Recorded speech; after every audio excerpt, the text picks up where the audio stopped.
प्रभु परमेश्वर को धन्यवाद देंगे आज की सुंदर सुबह के लिए जो परमेश्वर ने हमारे जीवन में दी है, कि हम परमेश्वर की महिमा कर सकें, परमेश्वर के नाम को धन्य कह सकें और जो योजना प्रभु ने हमारे लिए बनाई है उसको हम पूरा होता हुआ देख सकें।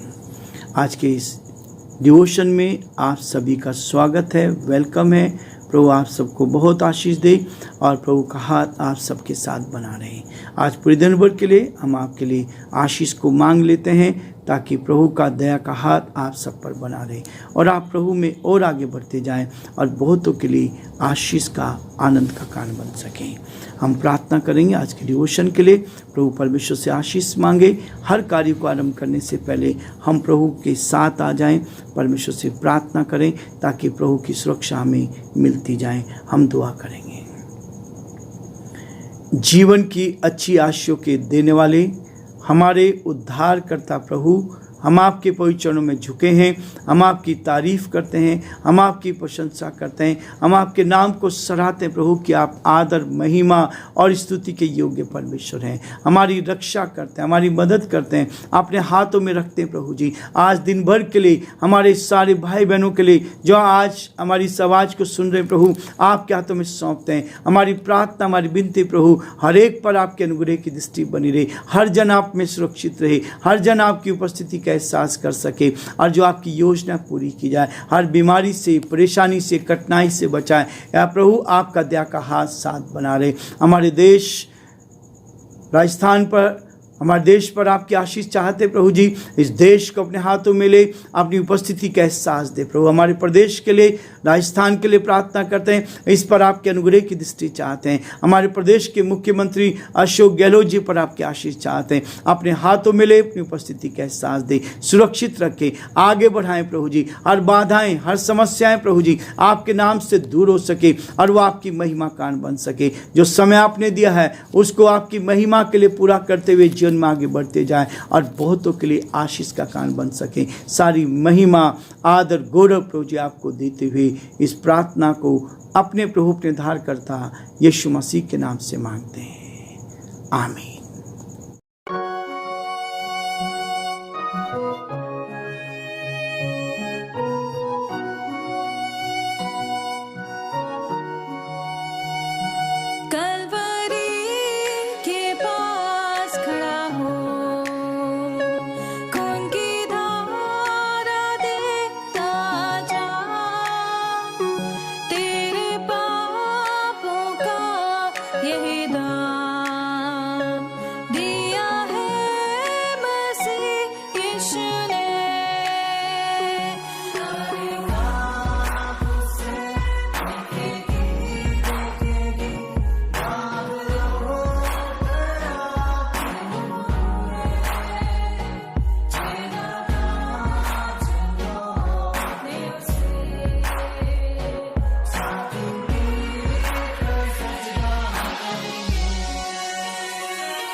ये हुआ सब तेरे लिए, तूने भी उसे छेड़ा था, फिर भी प्यार से वो बोला था, जाता क्यों नहीं तू उसके पास, फिर भी प्यार से वो बोला था, जाता क्यों नहीं तू उसके पास।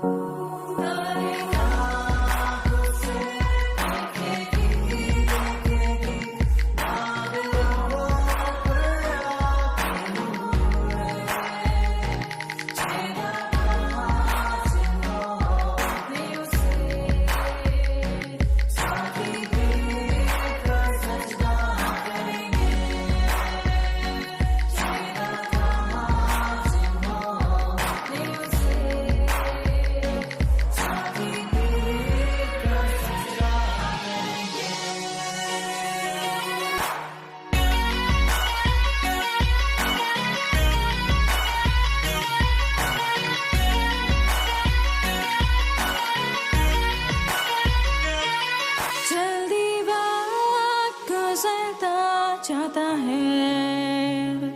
रात अंधेरी आती है, तौबा कर दरवाजा होगा बंद। कुछ ना होगा वे पछताने से, तौबा कर दरवाजा होगा बंद। कुछ ना होगा वे पछताने से।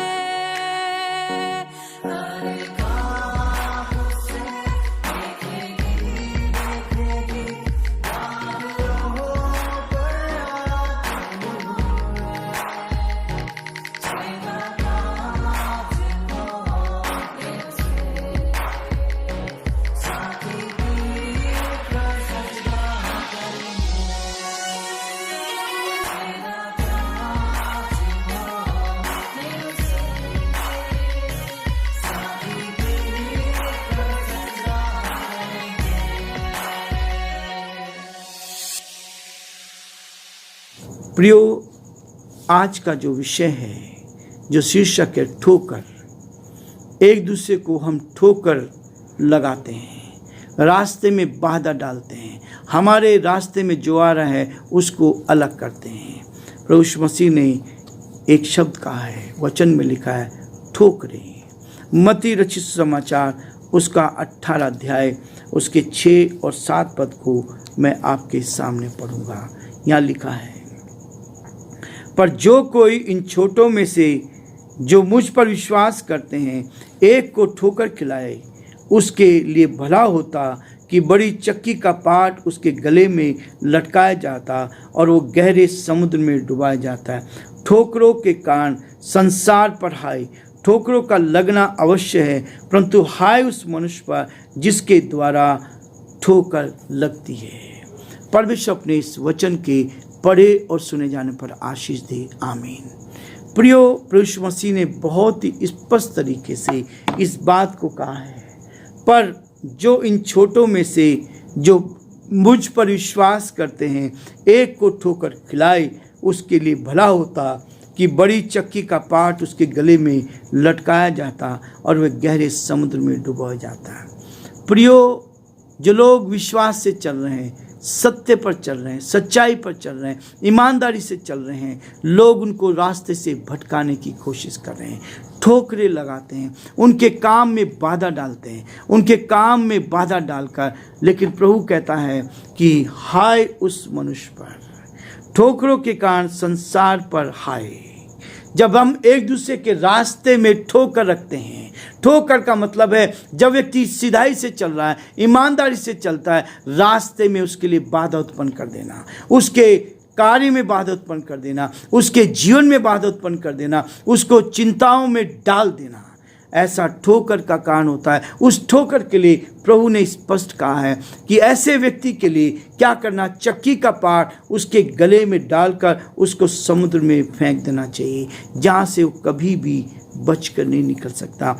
झूठ बोलता आदमी बच सकता है, लेकिन ठोकर जो लगाता है, जो दूसरों को ठोकर मारता है, जो दूसरों को अड़ंगा मारता है, दूसरे के रास्ते में अड़ंगा लेकर आता है, वो खतरनाक होता है, उसकी क्षमा नहीं की जाएगी और उसके लिए कहता है बड़ा दंड उसको दिया जाएगा। इसलिए प्रभु का वचन एक और चीज़ कहता है, 1 कुरिन्थियों का 10 अध्याय और उसके 32 पद में, यहाँ पर फिर वो इस बात को कहता है, 32 पद में स्पष्ट कहता है, इनका लाना वर्जित है। जो ठोकरे लेकर आता है, जो इस बात को करता है कि जो लोगों के लिए ठोकर का कारण बनता है, सच्चाई का जीवन जीने के लिए जहाँ बाधा उत्पन्न होती है या कोई धोखे की बात करता है, उसके लिए 1 कुरिन्थियों उसका 10 अध्याय और उसके 32 पद में लिखा है, तुम ना यहूदी ना यूनानियों और ना परमेश्वर की कलीसिया के लिए ठोकर के कारण बनो। हम किसी के लिए भी ठोकर के कारण ना बने। हम किसी कलीसिया के लिए, किसी परमेश्वर के सेवक के लिए, कलीसिया का मतलब चर्च के लिए ठोकर का कारण ना बने, क्योंकि ठोकर का कारण बनते हैं हम। बहुत बार बाधाएं उत्पन्न करते हैं, बहुत बार सच्चाई के रास्ते में आ जाते हैं और लोगों के लिए ठोकर का कारण बनते हैं। उनके लिए सजा है कि उनके गले में चक्की का पार डालकर उनको क्या करें, गहरे समुद्र में डाल दिया जाए। परमेश्वर हमें बचाना चाहता है, वो नहीं चाहता कि हम किसी भी तरह से कोई गलत काम करें। उसके बाद कहता है नामधारी मसीहों के लिए सताव ठोकर का कारण बन जाता है। ये ठोकर का कारण जो होता है, जो लोग प्रभु से प्यार, नामधारी लोग जो ऊपर का काम करते, केवल दिखाने के लिए प्रभु के रास्ते पर चलते हैं, केवल दिखाने के लिए कहाँ जाते हैं, प्रभु का नाम लेते हैं। बहुत सारे लोग केवल दिखावटी रीति से आ जाते हैं। जो नामधारी होते हैं वो ठोकर का कारण बन जाते हैं बहुत से लोगों के लिए। इसलिए मत्ती उसका 13वें अध्याय में प्रभु यीशु मसीह ने फिर इसको स्पष्ट कहा है। 13 अध्याय और उसके 21 पद में कहता है, 13 अध्याय और उसके 21 पद को प्रभु ने कहा, पर अपने में जड़ ना रखने के कारण वह थोड़े दिनों का है, और जब वचन के कारण क्लेश अवदर होता है तो तुरंत ठोकर खाता है।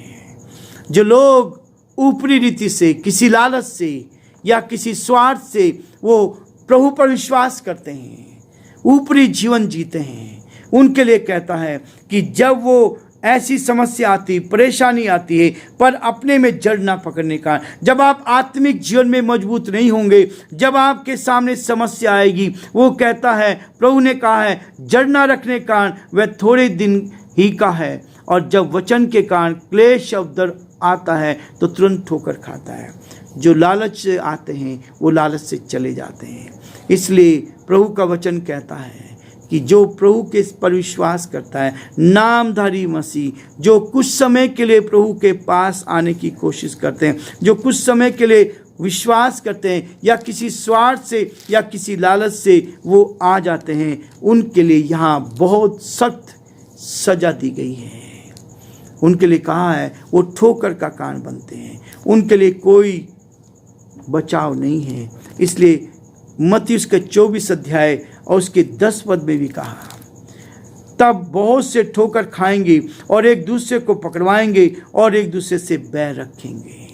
अंत के समय में ऐसा होगा, लोगों को ठोकर खिलाएंगे, लेकिन अंत में न्याय करने के लिए प्रभु आएगा। न्याय हमारे सामने होगा और न्याय की बात वो करता है इस बात के लिए। और इसीलिए मत्ती के 26 अध्याय के और उसके 31 पद में भी वो बहुत स्पष्ट करता है, तब यीशु ने उनसे कहा, तुम सब आज ही रात को मेरे विषय में ठोकर खाओगे, क्योंकि लिखा है, मैं चरवाहे को मारूंगा और झुंड की भेड़ें तितर बितर हो जाएंगी।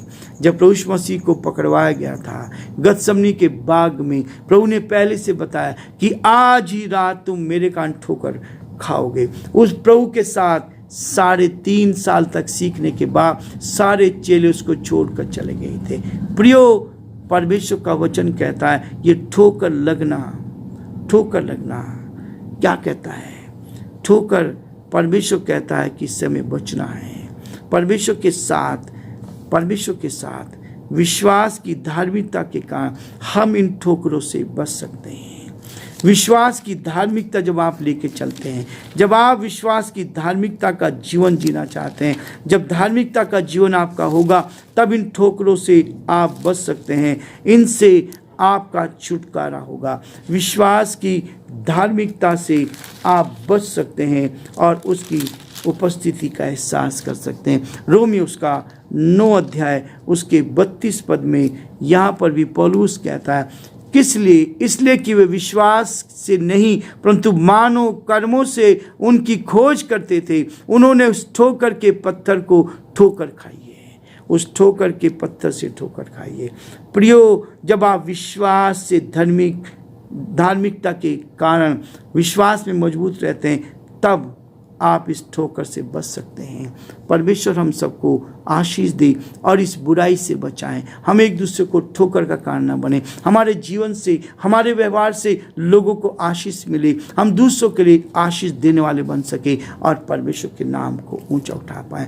प्रभु हम सबको बहुत आशीष दे और आज का दिन आपका आशीष में बने और ये डिवोशन आपके लिए आनंद का, आज की आराधना आपके लिए आशीष का कारण बन सके और प्रभु आप सबको बहुत आशीष दे।